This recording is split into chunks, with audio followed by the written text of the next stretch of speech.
చిత్తూరు జిల్లా కాణిపాక వరసిద్ధి వినాయక స్వామి వారిని గురువారం రాష్ట్ర మాజీ మంత్రులు నారాయణ, గంటా శ్రీనివాసరావు దర్శించుకున్నారు.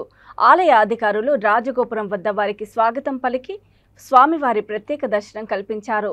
అనంతరము మూషిక మండపంలో వేద పండితుల ఆశీర్వాదాల నడుమ స్వామివారి తీర్థ ప్రసాదాలను, చిత్రపటాలను అందజేశారు.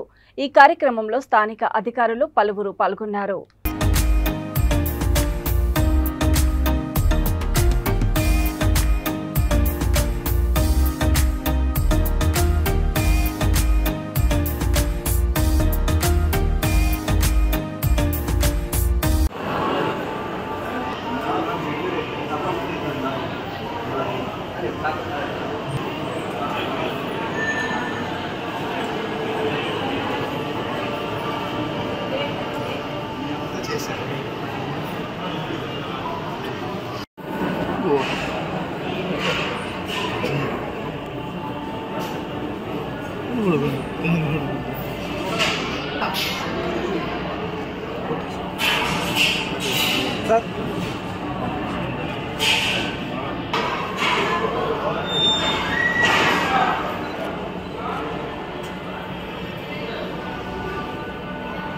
నమస్కారం చేసుకుని స్వామివారి మనసులో ప్రార్థన చేసుకుని వేదాశీర్వదనం చేసుకోండి.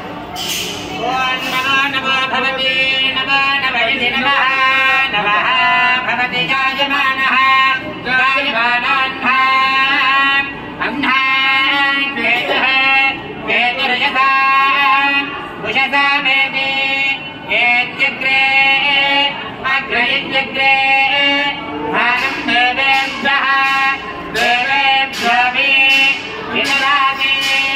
రాజ్యాయన్న ఆయన్ప్ర ఆయన్నిత్యాయన్న చంద్రమాః చంద్రమాస్మరతే తిరతిదేభ్యాం వేష్మమాజుః ఆయరిత్యాయః అగ్నిర్వశజర్భవ ఆదిత్యాయ భతేజో భవ విష్ణుర్వ శ్రీమాన్ భవ బ్రహ్మాయురాయుర్భవ ఆయురాయుర్భవ ధాన్యోధనం వశం బహవత్వలాభం శతసంవత్సరేఘ్నమాయుః కాణిపాకనివాసాయ కామిదార్థప్రదాయినే కైవల్యానందరూపాయ శ్రీగణేశాయ మంగళం.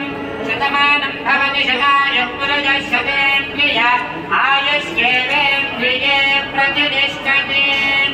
సిద్ధి వినాయకరుపామదేవతానుగ్రహ ప్రసాద సిద్ధిరస్తు ఆయురారోగ్యైశ్వర్యాభివృద్ధిరస్తు ధనధాన్యభివృద్ధిరస్తు